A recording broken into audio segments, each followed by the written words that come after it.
I'm trying to imagine the situation in which Quentin Tarantino is pitching this movie and he says, yeah, I want Leonardo DiCaprio and Brad Pitt in this movie together, and the people funding this movie just going, because that's, I think, how I'm gonna be with this movie, giving it all my money. So we are now at the 9th film in Quentin Tarantino's filmography of his expected 10. He reckons he's gonna do 10, but you know, when you make movies this good and people are just consistently handing you money, why stop? Though I do understand the age-old saying of quit while you're ahead, but I hope he doesn't. Anyway, Once Upon a Time in Hollywood is his new film. It stars Leonardo DiCaprio and Brad Pitt.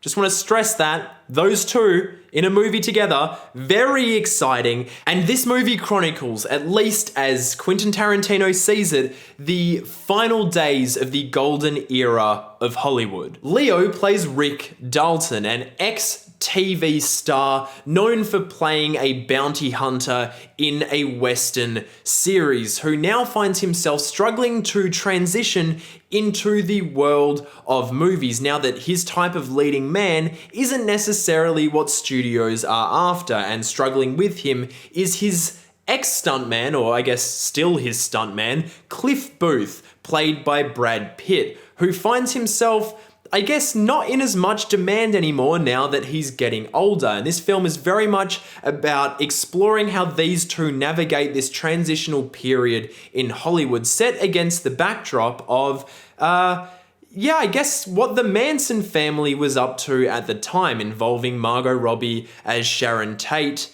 And, you know, Tarantino likes to play with history, so I guess we'll leave the specifics at that. But look, this movie really took me by surprise. I'm surprised because I'm a big fan of Tarantino's movies. I guess that's kind of obvious because I'm a white dude in his 20s and, you know, I'll fully accept that stereotype because that is me. I'm a fan of his movies. His movies have really been my gateway into getting into the broader world of cinema. If I hadn't have watched his movies as a younger dude, I probably would not have had the extent of the fascination I have now with this entire medium and with storytelling. Movies like Pulp Fiction, Inglourious Basterds, Django Unchained, those movies really mean the world to me. So I of course was very, very excited about seeing this movie. But what has surprised me is just how different this movie feels, just how reserved and thoughtful and curious this movie feels. This almost doesn't feel like a Tarantino movie. Yeah, all the music and the witty dialogue and the bizarre characters are all there, but this feels like this director, this person who has this supreme love of movies, went out and made a film that so totally captures the time period in which it is set. This is probably the most I've felt that a movie not from the time period it is set in has so perfectly captured everything about the movies of that time. Yes, everything is through Tarantino's particular, peculiar lens, but this really feels like a movie that was made in 1969. There's an insane timeless quality to it. The photography by Robert Richardson has this incredibly grainy texture. It's shot on film. It's shot obviously with a stock that was used in that time period because it looks like a movie from 1969. There's the incredibly vibrant colors, the deep shadows, the fantastic levels of contrast, but it really visually has that look of the time period that it's set in. And the music, a staple of Quentin Tarantino's films, one of the biggest, most iconic parts of his films, it's very, very different here. It's very much attached to the time and place this movie is set. There's nothing particularly abstract or bizarre or outrageously modern about the music. It's very much about evoking that time period, about evoking old Hollywood in 1969. And that really just altogether took me by surprise. It took me by surprise to the degree that this movie felt very unexpected to me. And because of that, I probably had a hard time attaching to it the first time through. I vibed with the movie. I loved everything that it did, and I fully appreciate it.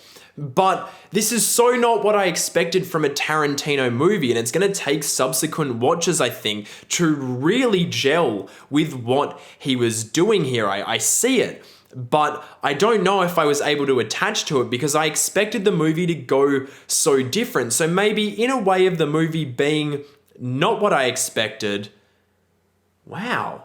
He's done the unexpected once again. Rick Dalton is such a fun character. He's definitely one of the favorite characters that Tarantino has created for me. And it's so much fun watching him just try to get through each day as each day seems to kind of fall away under his feet. He's never on secure footing. He's never really in control. And you get the sense that he's someone who desperately wants to have just complete ownership and yeah, control over everything in his life. And that contrasts so effectively with Brad Pitt's easygoing Cliff Booth. As much as I love DiCaprio in this movie, Brad Pitt was my favorite element. It's, you know, as much as DiCaprio's character feels like him drawing on things that we haven't really seen him do as an actor before, Brad Pitt's character really leans into, I guess, the earlier Brad Pitt feeling from the 90s of this effortlessly cool guy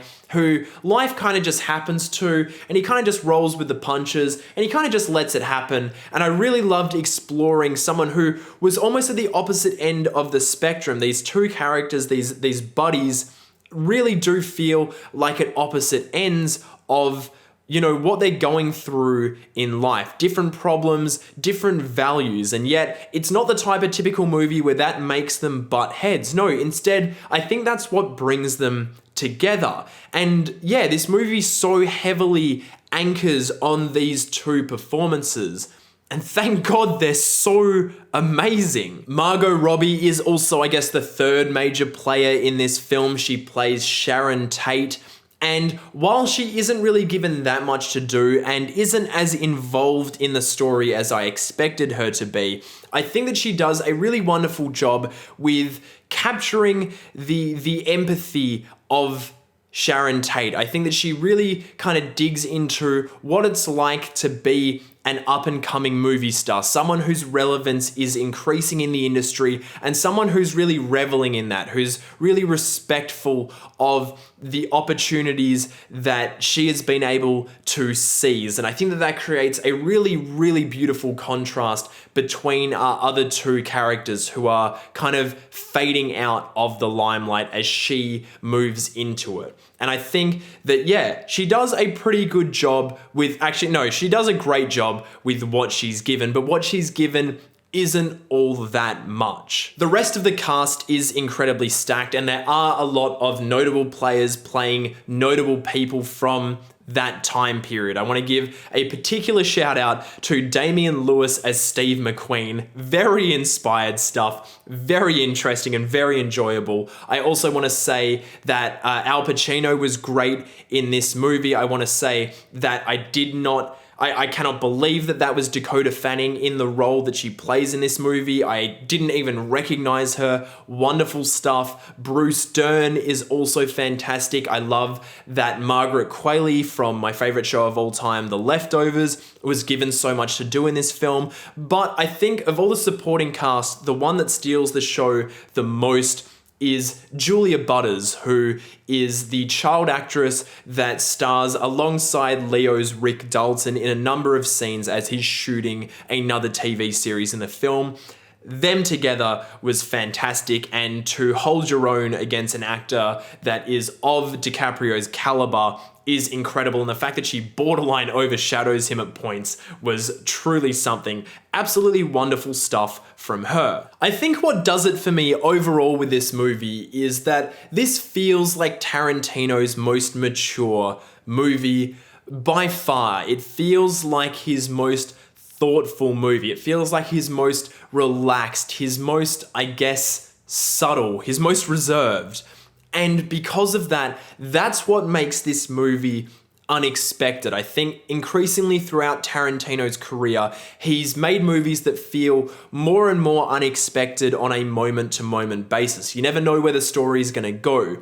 And this one here feels unexpected in a totally new way because it's nothing that I really feel like I've seen from Tarantino before. He's not trying to surprise us with the story as such, though the surprises do happen. I think the movie is surprising because it shows a filmmaker who has, I guess, evolved once again, who just wanted to make a movie where they explored a time period that they were really passionate about, explored characters that he was incredibly invested in. And it takes a lot in the modern movie making landscape to make a movie where you just go, hey, I'm gonna get two famous actors, get them to play these kind of characters a little bit involving who they are in real life, and I'm just gonna let them hang out. And I want my audience to come and hang out with me. And that's the feeling I get from this movie. I don't know how much is gonna stay with me because it feels like its themes were very clear and easy to absorb. But there's a lot going on in this movie. There's a lot of very, very creative things, a lot of details, and a lot of things I wanna go back to and revisit. So put it this way, I'll be hanging out with Once Upon a Time in Hollywood again. So those are my thoughts on Once Upon a Time in Hollywood. Have you guys seen it yet? Did you like it? Did you hate it? Did you like this video? Well, of course you did. You can subscribe to Breaking Banter down there somewhere, as well as my other channel, Loverboy, over there somewhere. You can also follow me on Twitter at Loverboy Media. And if you really, really want to help support this channel, you can support on Patreon. Thank you so much to everyone who is doing that already. You guys are amazing. I love you so much, and I will see you in the next video.